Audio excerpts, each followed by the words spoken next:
Hi everyone, my name is Samantha Zindahas and today I'm going to be talking to you guys about a few different things. So the first thing I wanted to talk about was my communication problem. I really wanted to talk about partners in romantic relationships who struggle because of cultural differences and just coming from different ethnic backgrounds who have, just a complication in different things, different aspects of their relationship. I, for one, am in a bicultural relationship, and my boyfriend and I don't always share the same values when it comes to spending time and um, like affection and comfort and what it really means, like just the important things that we value in our relationships. Um, and that definitely stems from our culture. And although those things have caused us some problems, they've also really allowed us to open up as a couple. I definitely think that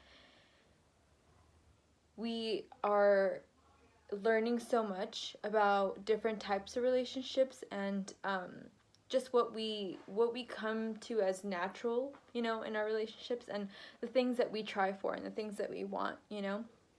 I think that it's definitely a problem. There's language, there's body language, there's, like we said in class, like nonverbals. It's really a big thing, a distinction between cultures, and that could be something that someone doesn't understand because they've never been around, and that can cause for tension and just miscommunication, just not understanding what your partner needs. And so I definitely think that that can cause problems in relationships amongst partners. Another good thing about, being in a multicultural relationship with somebody is that you get to experience new things. And I think that I've definitely learned different values in my partner, and it's expanded my view on what a relationship is. And maybe not always is it going to be what I want, but it's something that I need to like taking account for his feelings and just what he's like grown up knowing. So now I'm going to be applying that to my communication theory problem.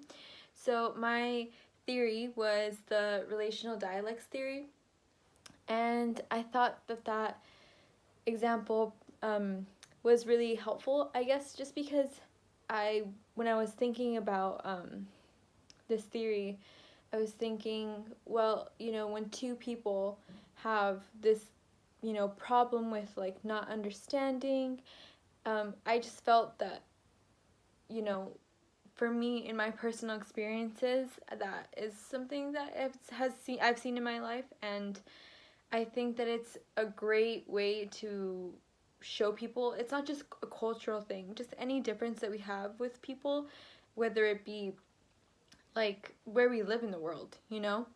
I have cousins that I've never ever met, and when I've talked to them in like online, we've definitely had some difficulties. Some of the things that they ask, I think, have come off as rude or have made me like shocked, and it's because that's just the way that they talk over there and where they're from. And it's hard to understand people when we aren't brought up in that sphere, but um, it's our job to make our way through those things. And I think that in theory, it's easier said than done, to make way with all those other problems and all those other complications that might arise. But it is very difficult. And with my cousins live in Mexico. I've never met them, and it's always been really hard to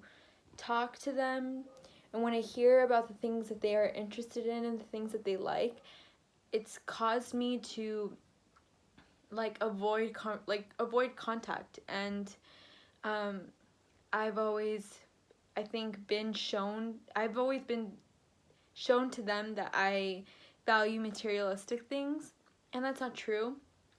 But this communication that I have these things and I live here and I have, a family, a boyfriend, and I dance and I do all these other things that are like costly, they've gotten this idea that I'm a certain way, and It's just their assumptions about who I am, and it has definitely like caused tension, and it hasn't allowed us to really navigate through our problems with our communication, because every time they're even brought up, I get hesitant to share any feelings or share any like personal information, because I don't want them to know about it, because I feel like they have a certain idea of me already.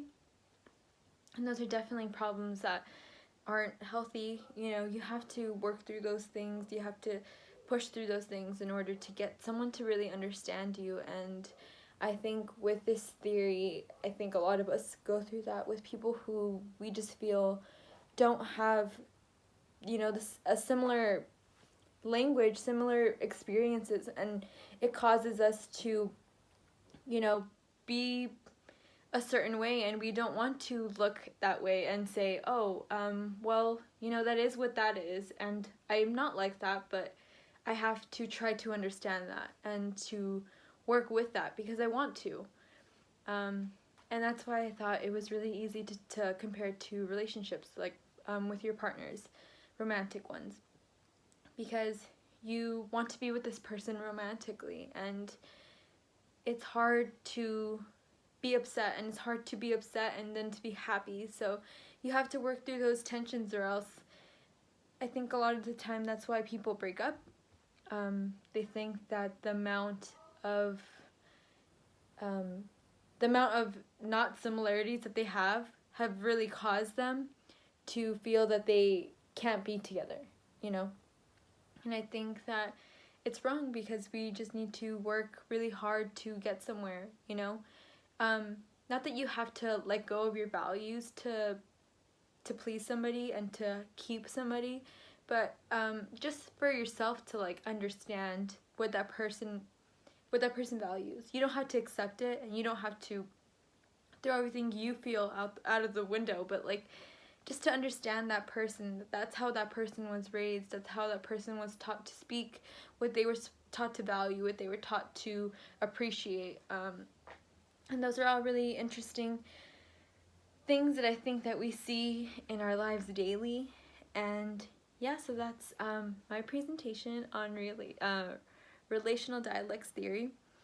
And yeah, I just want us to all think about,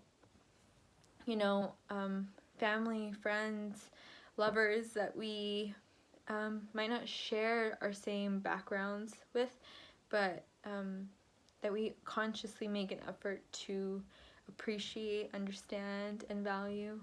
And yeah, that's it. Thank you.